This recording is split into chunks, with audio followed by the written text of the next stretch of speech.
선교학에서 자주 쓰는 파워 인카운터라는 용어가 있습니다.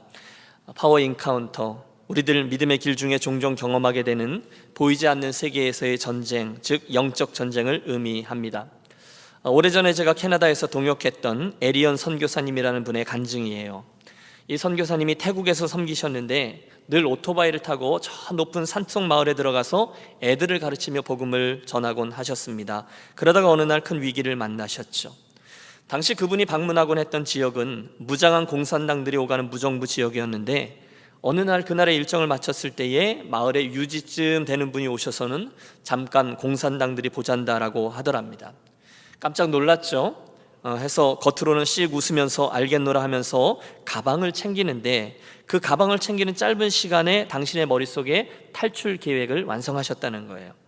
일단 복도로 그 사람을 따라가는 척하다가 문을 나서면 얼른 그 앞에 있는 오토바이에 올라타서 시동을 걸고 최고 속도로 빠져나가야지, 그리고 다시는 이 마을에 오지 말아야지 라고요. 예, 계획대로 잘 됐어요. 복도를 통과했고 문을 열고 나아가 오토바이를 향해 싹 돌아섰는데 이게 웬일입니까? 2명의 총단 공산당원들이 이미 그 오토바이에 올라타서 씩 웃고 있더랍니다. 할 수 없이 끌려가서 위협을 받습니다. 다시는 거기 와서 예수를 전하지 말라는 겁니다. 물론 그 시간 동안 겉으로는 웃으셨대요. 하지만 마음에는 엄청난 공포심이 밀려들었다는 거죠. 여러분, 총을 들고 있는 그 공산당원들 정말로 죽을지도 모르는 자리였습니다. 이윽고 긴 협박이 끝나자 이만하면 다행이다 라고 싶을 정도로 마무리를 잘하고 그래 알겠다고, 이제 앞으로 이 마을에 안 오겠다고 라고 말하며 돌아서는데 갑자기 자기가 설명할 수 없는 어떤 힘이 당신을 감권하면서 손을 이렇게 내뻗어 손가락으로 그 공산당 대장을 가리키면서 이 위선자야 라고 소리를 지르게 되었다는 거죠. 그럼 별로 안 놀라시는데 이 장면을 오디오가 아니라 비디오로 생각하며 저를 따라와 주시기 바랍니다. 선교사님은 정말로요, 내가 왜 이러지 하면서 손을 잡아서 자기의 주머니 속으로 넣으려고 하는데 몸이 말을 듣지 않고 오히려 그분의 입에서는 계속 엄청난 이야기가 터져 나오더래요. 당신은 위선자야, 이렇게 시작된 그분의 이야기는 공산당들의 모순을 지적하고 태국의 우상들에 대한 이야기, 그리고 그들이 저지른 그 죄악들에 대한 이야기, 그리고 결국 예수님을 소개하는 복음 이야기까지 정신없이 이어졌대요. 어찌된 영문인지 그 순간 그 얘기를 하는데 그분 마음속에 내가 이러다 죽어도 되겠다라는 생각이 들더래요. 아니, 정말로 죽으려면 죽겠다라는 그런 생각이 들 정도로 담대함으로 그 이야기를 전하게 되었다는 거죠. 놀랄 일이 이어집니다. 그 공산당 대장이 선교사님이 소리를 지르고 있는 어느 한순간부터 슬슬 눈 마주치기를 피하더니 나중에는 순한 양처럼 되고 전세가 역전되고 결국 그 마을에서 계속 일할 수 있는 허락까지 받아 나왔다는 것입니다. 할렐루야. 이야기가 계속돼요. 그리고 내려오는 몇 시간 동안에 오토바이 위에 올라앉았는데 도저히 이해가 되지 않더라는 거예요. 아니, 내가 미쳤지? 그렇게 생명이 왔다 갔다 하는 상황에 내가 어떻게 그럴 수 있었지? 설명이 안 되는 거죠. 그런데 어느 한순간부터, 좀 더 정확히는 집에 도착하기 5분 전부터 갑자기 온몸이 사시나무 떨듯이 벌벌벌벌 떨리기 시작하더라는 거죠. 말로 표현할 수 없는 엄청난 공포가 당신을 엄습합니다. 그 5분을 어떻게 달렸는지 겨우겨우 집마당으로 들어서게 되었다는군요. 순간 그 집에서 기다리고 있던 모든 선교사님들과, 아마 선교센터였던 것 같아요, 가족들이 다 함께 달려나오고 제대로 서 있지도 못하는, 아니 얼굴이 허옇게 돼서 벌벌벌 떨고 있는 선교사님에게 도대체 어떻게 된 거냐고 묻더래요. 사연인즉 몇 시간 전에 성령께서 말할 수 없는 강권함으로 자기들을 다 모아서 갑자기 기도를 하게 하시더라는 거죠. 기도하는데 너무도 간절히 기도를 시켜서 이게 어찌된 영문인가 했는데 에리언 선교사님이 내려올 시간이 되어도 돌아오지 않는 것을 보고 더욱더 간절하게 기도를 했다는 거예요. 우리 선교사님의 마음과 영혼, 몸을 지켜달라고요. 근데 놀라지 마세요, 여러분. 시간을 체크해 보니 정확히 그 에리언 선교사님이 공산당들 앞에 끌려가던 시간이었다는 거예요. 또 기도를 끝낸 시간을 체크해 보니까 정확히 5분 전에 끝냈더라는 거예요. 여러분, 눈치를 채셨어요? 이야기를 듣고 선교사님이 버럭 화를 냈다는 거죠. 끝까지 기도해야지. 응? 당신들이 5분 전에 기도를 그쳐가지고 내가 그때부터 이렇게 떤 거잖아. 여러분, 뭡니까? 영적인 전쟁에 관한 이야기입니다. 사도행전의 말씀을 가지고 씨름하는 24번째 시간, 오늘 12장 1절과 2절은 이렇게 시작됩니다. 그때의 헤롯 왕이 손을 들어 교회 중 몇 사람을 해하려 하여 요한의 형제 야고보를 칼로 죽이니. 배경이죠. 여러분, 본문에서 우리가 가장 먼저 짚고 넘어가려고 하는 것은 사단의 세력이, 사단의 힘이 분명히 실제한다는 거예요. 아니, 사단은 단순히 존재하는 것만이 아니죠. 그는 자고 이래로, 아니 오늘날도 막강한 힘을 발휘하고 있어요. 헐리우드를 비롯한 방송 매체를 보세요. 여러분, 인터넷을 보세요. 정치, 경제, 사회, 종교 전체에 사단의 존재와 역사는 분명히 관찰됩니다. 여러분, 전에는 천인공노할 만한 그런 일들이 이제는 하나도 심각하게 여겨지지 않습니다. 하도 봐서요. 또 가정들이 파괴됐죠. 학교에서 하나님의 이름이 쫓겨나죠. 그분의 거룩함과 교회의 영광스러움이 사람들에게 비웃음거리로 전락하고 말았습니다. 그 와중에 사단이 싫어하는 일은 분명합니다.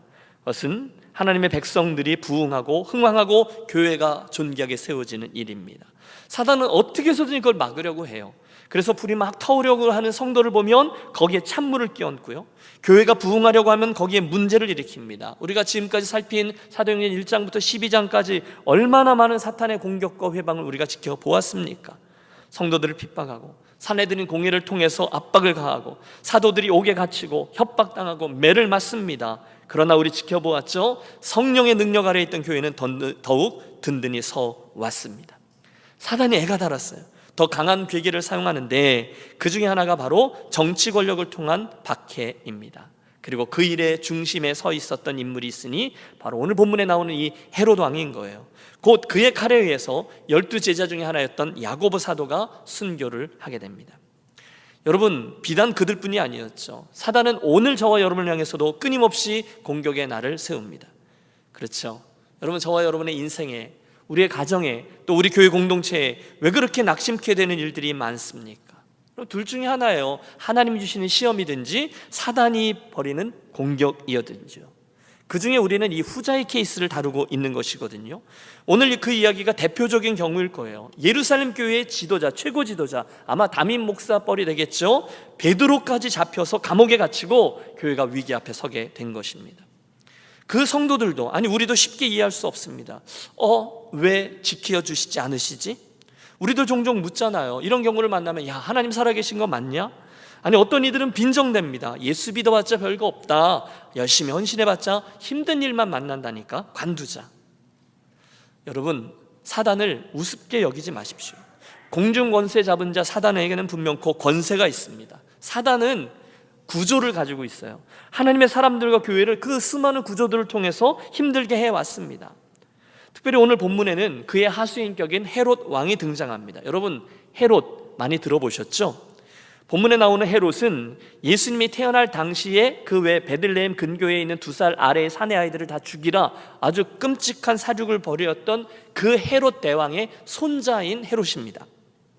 중간에 세례 요한의 목을 친 자도 헤롯인데요, 그 이름은 헤롯 안디바스고 오늘 본문에 나오는 헤롯의 삼촌이에요. 그러니까 오늘 본문에 나오는 야고보 사도를 죽인 헤롯 아그리빠는 맨 처음 예수님 주변에 있었던 아이들을 죽인 헤롯, 그의 손자고, 두 번째 헤롯인 헤롯 안디바스의 조카로 야고보를 죽였습니다. 그러니까 보면 대를 이어서 사탄에게 충성하는 거죠. 사랑하는 여러분, 이왕이면 하나님께 사용되는 가문을 이루시기를 축복합니다. 절대로 사탄에게 사용되는 가문이 되지 말기를 바라요. 이왕이면 교회를 세우는 가문이 되십시오. 절대로 하나님의 교회를 해야 하는 가문을 이루지 마십시오. 왜 이런 말씀을 드리죠? 그런 가문이 실제로 있어요. 오늘 우리는 영적인 전쟁에 나오는 이 세 가지의 실제적인 힘을 주목하고 그 힘들이 복잡하지만 어떤 메커니즘 하에 역사하는지를 함께 살펴보며 은혜를 나누려고 합니다. 처음에 소개해드렸죠. 첫 번째 힘은 이 사단의 힘이에요. 사단은 최선을 다해서 성도를 힘들게 하고 두렵게 하고 해하고 하나님으로부터 멀어지게끔 애를 씁니다. 사탄은 힘이 있어요. 그러나 동시에 그 사탄의 힘이 전부가 아님을 기억하겠습니다. 본문에 두 번째 힘이 등장하고 있는데 그것은 바로 저 베드로에게서 지켜볼 수 있는 힘, 성도에게 주신 하나님의 능력입니다. 하나님 말씀 중에 이런 말씀이 있어요. 종말로 너희가 주 안에서와 그 힘의 능력으로 강건하여 지고. 다시 한번요. 종말로 너희가 주 안에서와 그 힘의 능력으로 강건하여 지고. 여러분, 그 힘이 있다는 거예요. 사단이 아무리 우리를 힘들게 하고 교회를 어지럽게 해도 결국 우리 하나님께서는 그들의 악한 시도들까지도 선용하셔서 결국은 당신의 뜻을 이루시고 결국은 당신의 선을 이루어 가실 줄로 믿습니다. 여러분, 이 말은요, 사단이 아무리 우리를 해하려고 하고 교회를 해하려 해도, 성도들을 아무리 넘어뜨리려고 해도 결국 그들의 그 모든 시도는, 그것까지 포함해서 큰 그림으로 볼 때 결국은 하나님의 뜻 안에서 성도와 교회를 돕는 일이 될 수밖에 없다는 거예요. 믿습니까? 그 믿음이 우리 성도들의 힘이요, 본문에 등장하는 두 번째 믿음의 힘이라는 거예요. 자, 이제 우리들의 시선을 본문의 중심 인물 베드로에게로 돌려보시죠. 3절부터 5절의 말씀입니다. 유대인들이 이 일을, 즉 헤롯이 야고보를 칼로 죽인 이 일을 말합니다. 유대인들이 이 일을 기뻐하는 것을 보고 헤롯이 베드로도 잡으려 할세, 때는 무교절 기간이라 잡음에 옥에 가두어 군인 넷씩인 네 배에게 맡겨 지키고 유월절 후에 백성들 앞에 끌어내고자 하더라. 여러분 보세요. 야고보 사도의 순교로 인해서 충격을 받은 예루살렘 교회가 더 큰 어려움을 만났어요. 이번에는 베드로까지 잡혀간 거예요. 여러분, 헤롯이 신이 난 거죠. 어찌어찌 하다가 야고보 사도를 죽였는데 유대인들이 너무너무 좋아하는 거예요. 이걸 보고 헤롯이 흥분해서 이번에는 베드로까지 잡았습니다. 그런데 마침 절기 기간이에요. 유월절 기간이라 그 사형수를 죽이지 못하고 대신에 감옥에 가둡니다. 그리고 신경을 많이 써요. 여러 군인들로 하여금 그를 지키게 합니다. 여러분, 저는 이해가 됩니다. 여러분, 베드로의 전공이 감옥 드나들기라는 것을 아세요?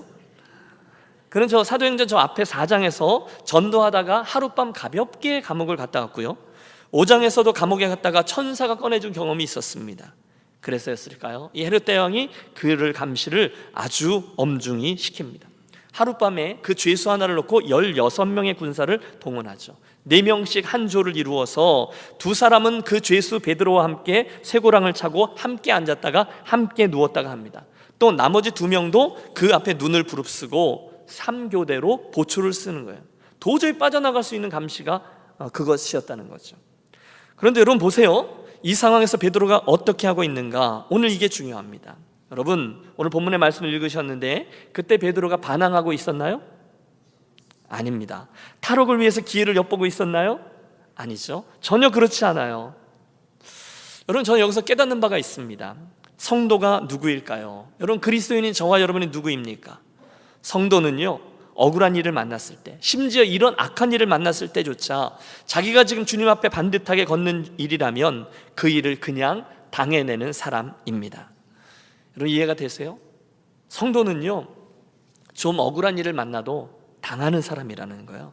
누가 때리면 한 대 맞고요, 누가 들이받으면 묵묵히 참습니다.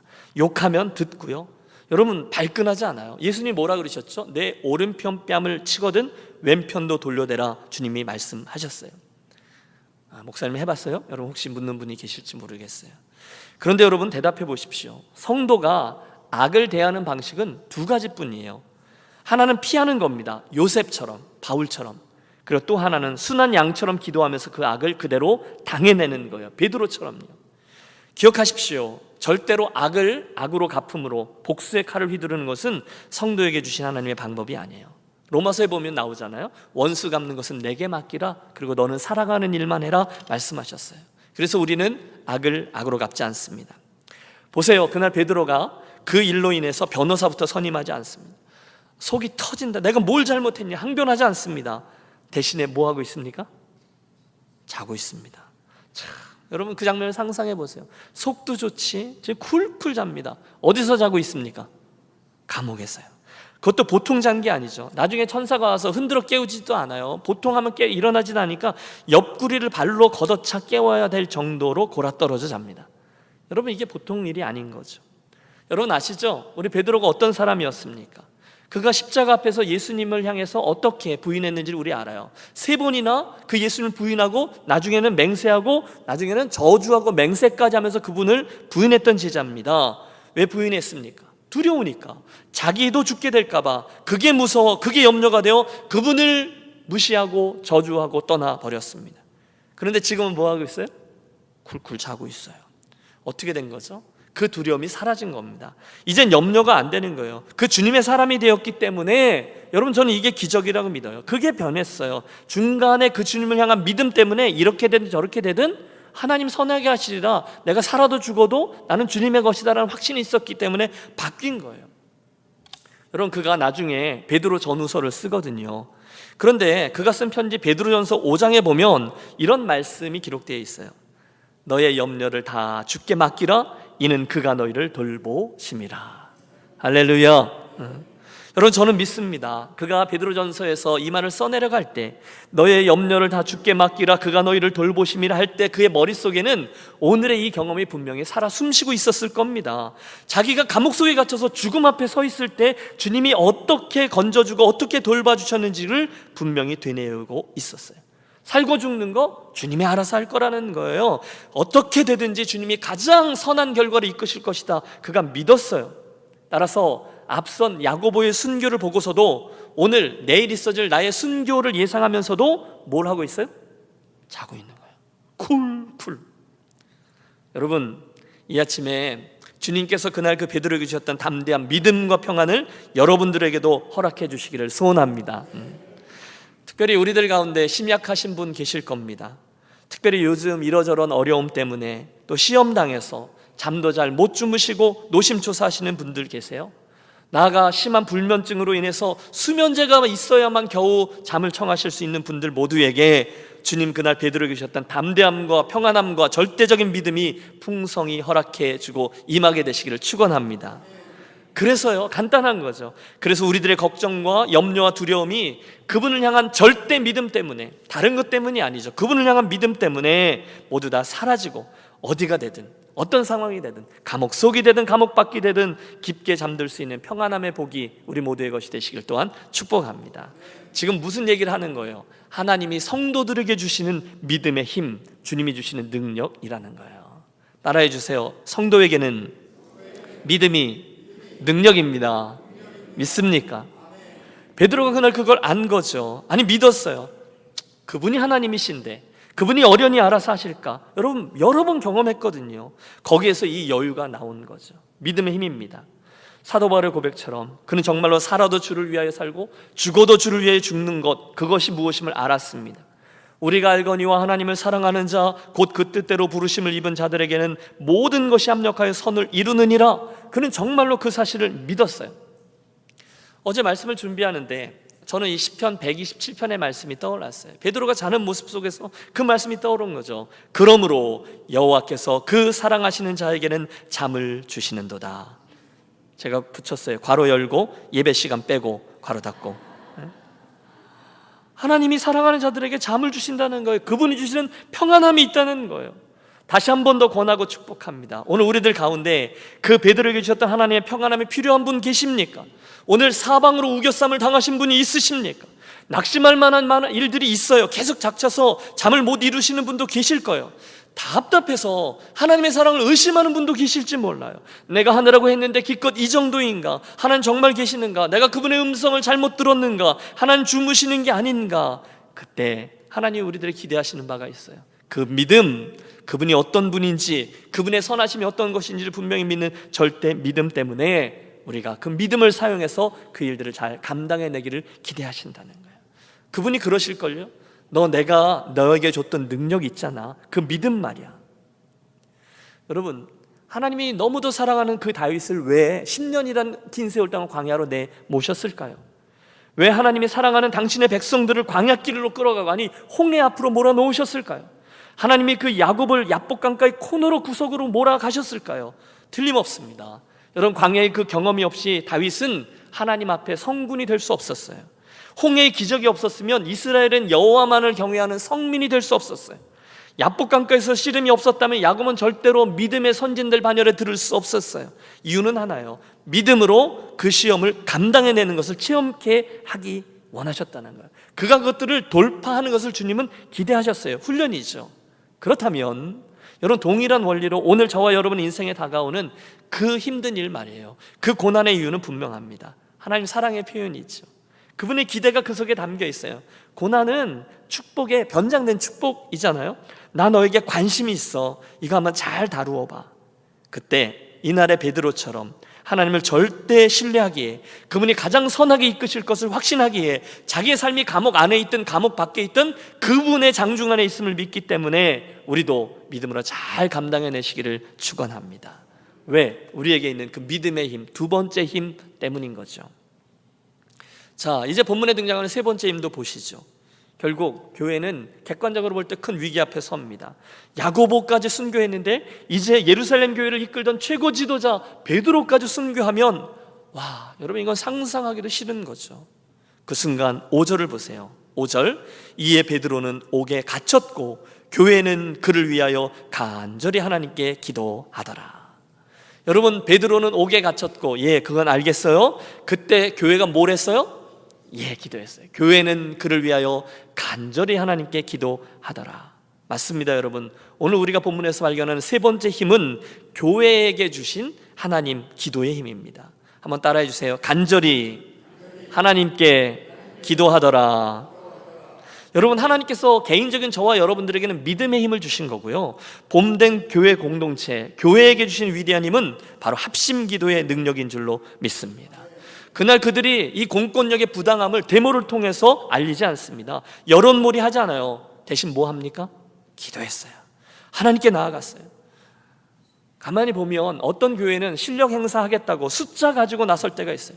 어떤 교회는 역사 가지고 실력 행사합니다. 어떤 교회는 많이 가졌다고 폼잡니다. 이게 다 실수예요. 잘못된 거예요. 여러분 잊지 마십시오. 교회는 그런 곳이 아니라 오직 기도의 힘으로만 실력 행사를 해야 되는 공동체인 줄로 믿습니다. 그날 교회는 다른 방법이 아니라 이 모든 상황을 보고 계시고 알고 계시고 듣고 계시고 주관하시는 전능하신 하나님께로 나아가 합심하여 기도했다는 거예요.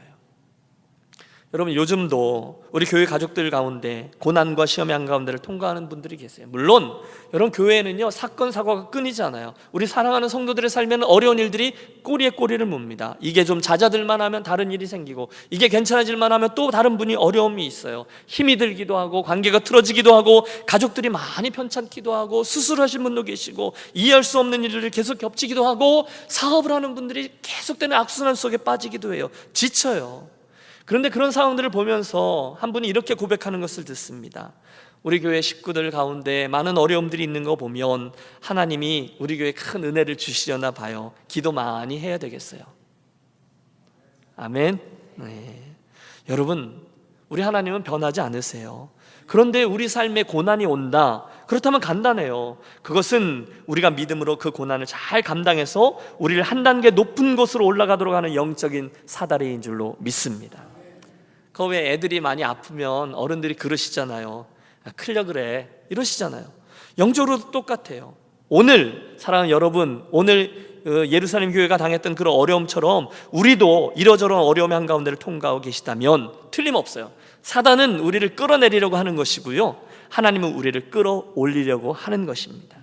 그때 할 수 있는 게 뭐냐? 교회에게 준 특권은 합심하여 기도하자는 거예요.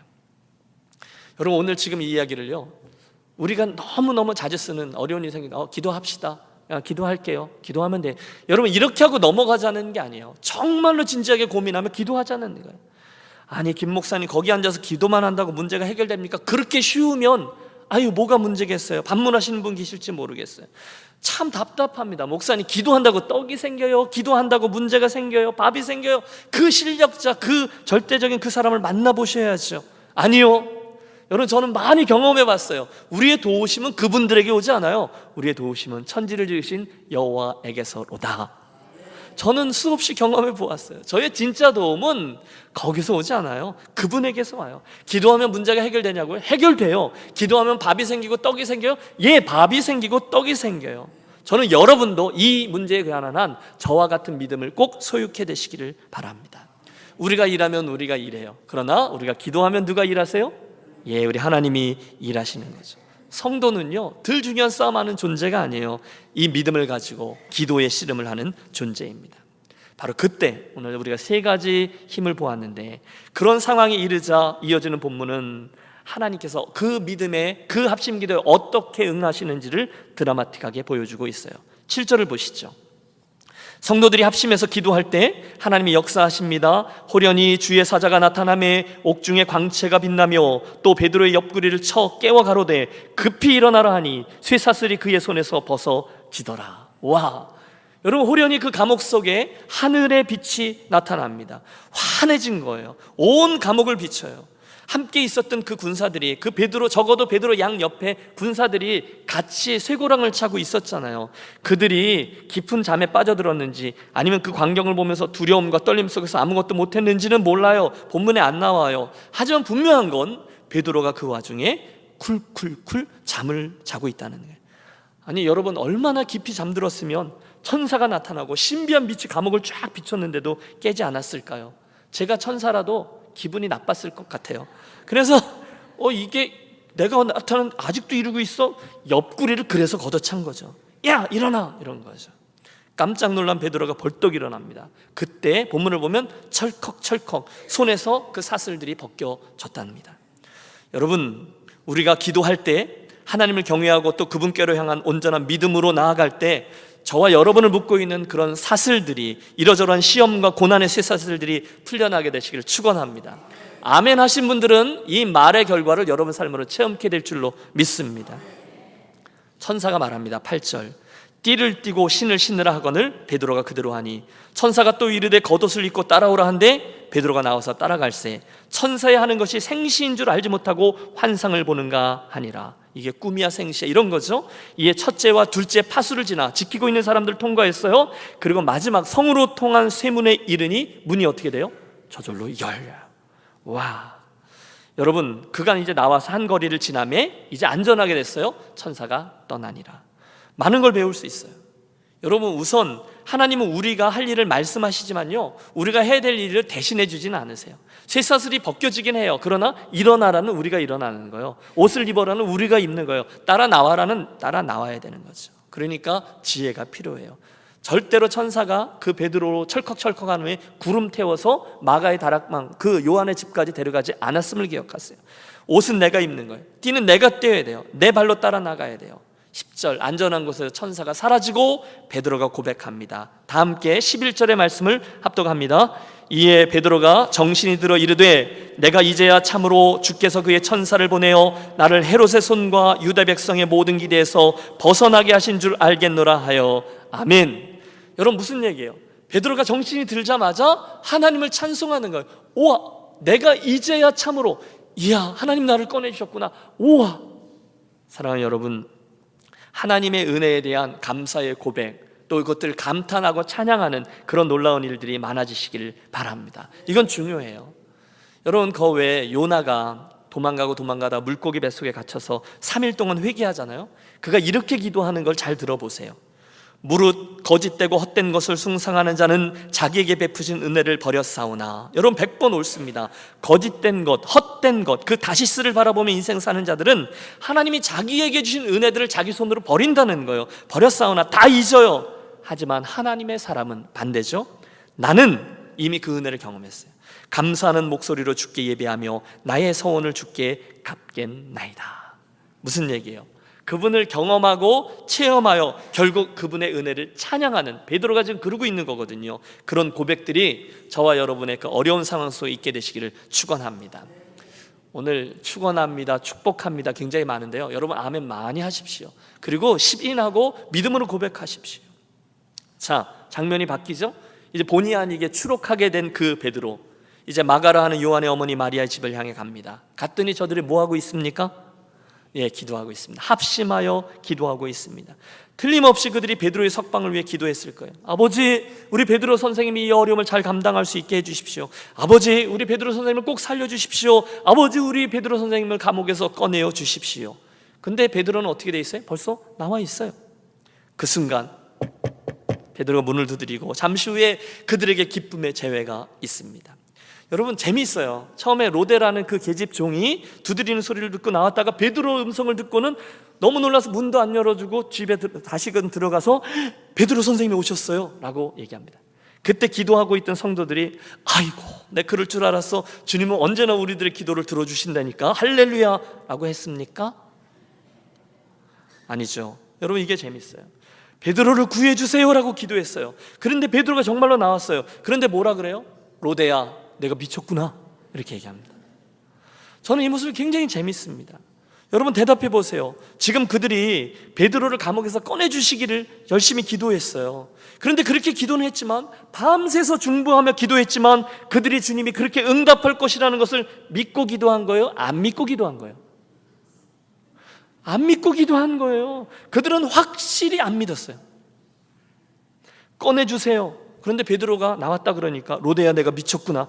야, 아니 베드로가 아무리 그래도 우리가 기도해도 그렇지 어떻게 거기서 나와? 내가 아까 면회 가갖고 감옥에 꽁꽁 묶여있는 걸 봤는데 너 미쳤구나. 여러분, 그럴 수가 있어요. 오늘날 우리가 믿음으로 기도한다고 하잖아요. 그리고 우리 실제로 기도해요. 그런데 이 정도의 믿음으로 기도할 수 있다는 걸 아십니까? 나는 기도해요. 그런데 실상은 안 믿으면서 기도해요. 그럴 수 있어요. 말로는 기도해요. 입을 열어 기도해요. 그러나 우리들의 마음은 세상의 힘, 아까 말씀드린 그 첫 번째 힘에 의해 눌려있는 거예요. 이 영적 전쟁이에요. 두려움이에요. 아무리 기도하면 뭐해? 감옥 속에 있는 사가 어떻게 나와? 야고보 선생도 죽었는데 이제 큰일 났대. 이제 베드로 선생도 꼼짝없이 죽었구나. 기도는 해요. 그러나 두려움이 그들을 묶어버렸어요. 사랑하는 여러분, 함께 이 도전 앞에 서기로 하시죠. 그러므로 중요한 것은요, 그 어려운 일이 아닌 거예요. 우리를 사방으로 우겨 싸고 있는 그 싸움이 아니에요. 그 힘든 일이 아니라 진짜 중요한 건 우리들에게 그 믿음이 있느냐, 우리들에게 그 기도가 있느냐 하는 것입니다. 저는 그런 이유로 오히려 오늘 그 믿음이 없는 가운데, 아니 자그마한 믿음을 가지고 억지로라도 했던 그 성도들의 그 기도를 보시고, 주께서 그들의 애씀을 보시고, 여러분 사도행전에 보면 그 표현이 많이 나와요. 주께서 그들의 애씀을 보시고, 그분은 다 보시는 줄로 믿습니다.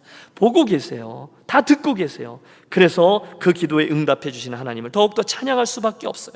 믿음이 좀 부족해도 그들이 잘한 게 있어요. 뭐죠? 기도했다는 거예요. 입을 열어 기도했다는 거예요. 그 모습을 보신 주께서 은혜를 베푸셨어요. 마땅히 죽을 것으로 알았던 베드로, 사단의 흠에 의해서 쇠사슬에 묶이고 16명의 군사들이 지켜서 거의 절망 중에 있던 저, 꼼짝없이 죽어나가야 됐던 저가 그날 밤 하나님의 능력으로 인하여 노임을 받습니다. 여러분, 누구의 힘이 가장 셉니까? 하나님의 힘이라는 거예요. 제일 처음에는요, 사단의 힘, 헤롯의 힘이 최고인 줄 알아요. 그러나 여러분, 우리가 이제 다음 주까지 이제 사도행전의 일부를 마치려고 하는데요, 다음 주에 우리가 살필 마지막 이야기가 헤롯 대왕 이야기거든요. 결국 자기 힘이 제일 세다라고 교만했던, 그 헛된 힘을 숭상하던 교만한 자는요, 결국 하나님의 심판을 받아 순식간에 끔찍한 멸망에 임하게 됩니다. 누구의 힘이 센지 여실히 증명돼요. 사단이 최악으로 발악하고 헤롯이 발악한 후에 기껏 한 게 뭔지 아십니까? 그 무고한 파수꾼들을 죽인 일, 그게 답니다. 자, 사랑하는 여러분, 이상의 말씀들을 들으신 후에 오늘 우리들이 추구해야 될 힘은 분명합니다. 뭐죠? 헤롯의 힘, 세상적인 힘, 그 뒤에 있는 사단의 힘, 그 힘입니까? 아니면 하나님께로 향한 믿음에서 비롯된 베드로 그 믿음의 힘입니까? 아니면 하나님의 놀라운 능력을 이 땅으로 가지고 오는 저 공동체의 힘, 합심 기도의 능력입니까? 오늘 우리들이 추구할 힘은 두 번째와 세 번째의 힘인 줄로 믿습니다. 가끔 예수 믿는 것을요, 액세서리 정도로 여기면서 믿음의 길을 가는 성도들을 봅니다. 솔직히 목사로서 참 안타깝습니다. 교회에 나가는 것을요, 좋은 말씀 듣고 착하게 살고 그 정도로 이해하면서 그게 안 믿는 것보다는 낫지, 딱 그 정도로 신앙생활을 그치는 분들이 많이 계세요. 그런데 이 아침에 저는 사랑하는 여러분들께 권합니다. 도전합니다. 여러분, 그 정도의 믿음 생활이 아니라 정말로 주님의 살아계심을 맛보고 기도하면 그분의 선하심을 체험하고 기도의 능력과 성령의 역사를 정말로 체험하며 살아나가는 저와 여러분의 삶이 되시기를 축원합니다. 그래야 맛이 나는 거죠. 그게 예수 믿는 거죠. 여러분, 상식적인 곳에서는, 공간에서는요, 기적을 맛볼 수 없어요. 그때 있는 기도는요, 형식적인 기도가 될 수밖에 없어요. 그러나 우리들의 기도는요, 또 우리들의 믿음은요, 기적이 상식이 되어지는 그 위에 공간에 있다는 거예요. 저는 여러분에게 이 몇 개의 센텐스를 읽어드리려고 합니다. 여러분 동의하시면 아멘 하시죠. 우리 예수님은요, 오늘을 살고 있는 저와 여러분들의 시험과 환난 속에서도 실제로 다가오는 분인 줄로 믿습니다. 그분은 저와 여러분이 힘들 때 옆에 오셔서 위로해 주시고 힘 주시고 격려해 주시고 말씀 주시고 가야 될 길을 보여주시는 분이심을 믿습니다. 그분은 저와 여러분들의 인생을 살면서 이 감옥에 갇히는 것처럼 암울한 상황에서도, 정말 여러분, 우리가 이민자로 살면서 사방이 다 막히는 것처럼, 그래서 답답하고 컬컬하고 기도할 힘조차 다 잃어버릴 때, 그럴 때에 나에게 평안함을 주시고 그 가운데 잠을 주시는 분인 줄로 믿습니다. 또 필요하면 그분은 우리들의 옆구리를 쳐서 깨워주시는 분인 줄로 믿습니다. 그분은 정말로 오늘 내 손을 꽁꽁 감고 있는 그 시험과 환난의 쇠사슬을 풀어주시는 분인 줄로 믿습니다. 그리고 감옥에서 그 환난에서 멋지게 우리를 건져주시고 우리들의 삶을 이것이구나 당신 능력의 산장으로 만들어주시는 줄로 믿습니다. 여러분, 그 능력을 사모하십시오. 그리고 맛보기를 원한다고 말씀드리십시오. 그럼 어떻게 해야 합니까? 함께 기도하는 거예요. 합심하여 구하는 거예요. 기도합시다. 기도하면 하나님 들어주실 거예요. 믿음 없이 형식적으로 말하는 거 말고요, 정말로 믿고 그렇게 구하는 거예요. 여러분, 제가 도전합니다. 오늘날 왜 그렇게 많은 성도들이 그렇게 자주 좌절합니까? 기도가 없어서 그런 겁니다. 왜 그렇게 열심히 봉사하는 것처럼 보이던 그들이 별것도 아닌 일로 자꾸 낙심하고 뜨거운 마음들이 다 식어버립니까? 왜 교회에 하나님을 사랑하는 뜨거운 열정들이 사라지고 있습니까? 그분에게 기도가 적은 거예요. 그 합심 기도의 힘과 능력을 아직 맛보지 못해서 그런 거예요. 여러분, 제가 지금 누구를 평가하거나 이렇게 점수 매기려고 하는 것이 아닙니다. 일반적인 얘기예요. 여러분, 예수께서 마지막 순간에 제자들에게 이렇게 말씀하고 떠나셨다는 것을 들으십시오. 내가 진실로 진실로 너에게 이르노니 나를 믿는 자는 나의 하는 일을 저도 할 것이요 또한 이보다 더 큰 것도 하리니 이는 내가 아버지께로 감이니라. 너희가 내 이름으로 무엇을 구하든지 내가 시행하리니 이는 아버지로 하여금 아들을 인하여 영광을 얻으시게 하려 함이라. 내 이름으로 무엇이든지 내게 구하면 내가 시행하리라. 여러분, 믿으십시오. 하나님께서 교회 역사들 가운데 중간중간에 부흥을 주셨던 때가 있어요. 지리상으로 또는 어떤 기도의 링크, 분명한 어떤 사람들의 링크가 있어요. 하나님의 부흥이 영국에도 임하고 웨일즈 땅에도 부어졌을 때 그 웨일즈 출신의 인도에 간 선교사님 한 분이 동일한 소원을 품습니다. 내가 섬기던 땅 이 인도에도 똑같은 하나님의 부흥이 있기를 원해서 그곳에 광부들에게 편지를 써요. 함께 이곳의 부흥을 위해서 좀 기도해 주십시오. 부탁의 편지를 보냅니다.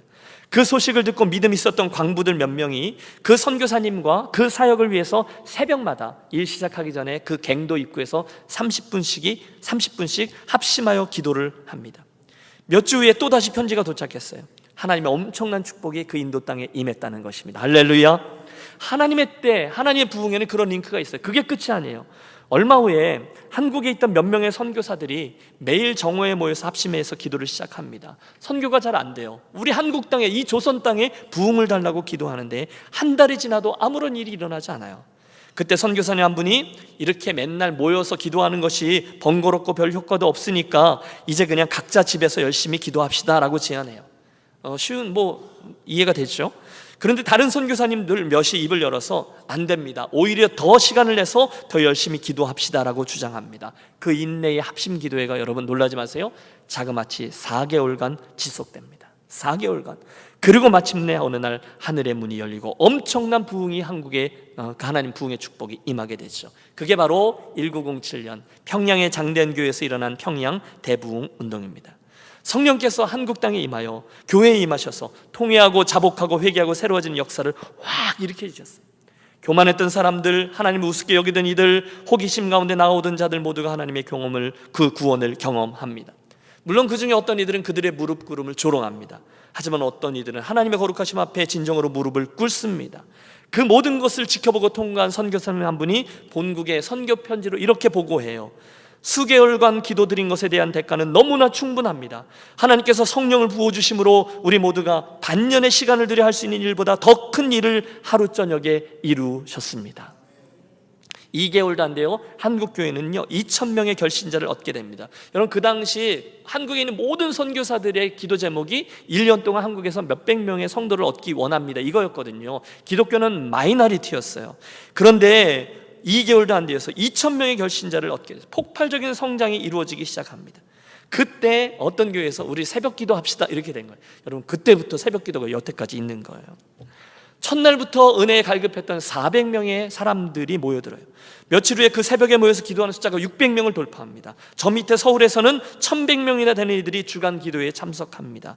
예수 안 믿던 이들이 그들을 비웃기 위해서 나왔다가 이게 도대체 뭔 짓이야 그러다가 이 모든 되어지는 일을 보며 경이롭다, 살아계신 하나님이 여기 계시도다라고 외쳤습니다. 합심 기도의 능력이에요. 사랑하는 여러분, 사도행전 강해를 진행해 오면서 이 아침 제 마음속에 있는 소원은요, 그때 그 성령의 역사가, 동일하신 성령의 역사가 오늘 이 땅에 저와 여러분의 심령과 우리 교회 공동체 안에 일어나게 되는 것을 보는 겁니다. 우리 교회가, 아니 저와 여러분이 다시금 그분의 역사 속의 한가운데로 들어가기를 원하는 거예요. 맹맹하게 예수 믿으면서 가는 건 나도 만족하지 못하고 내가 이 정도로 예수 믿어서 되나? 이렇게 퀘스천 마크 가지고 믿으며 가는 것을 그만하자는 거예요.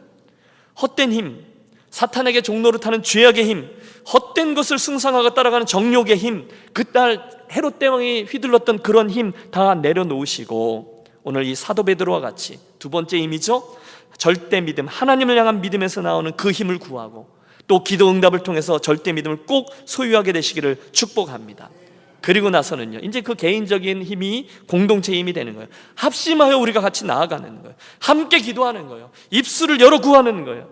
그래서 결국 오늘 이 초대교회 성도들처럼 하나님께서 교회에게 허락해 주신 가장 큰 능력, 가장 놀라운 축복, 그 합심 기도의 능력을 정말로 체험하고 받아 누리고 간증하며 나아가는 복된 공동체 유니온교회가 되시기를 주의 이름으로 축원합니다.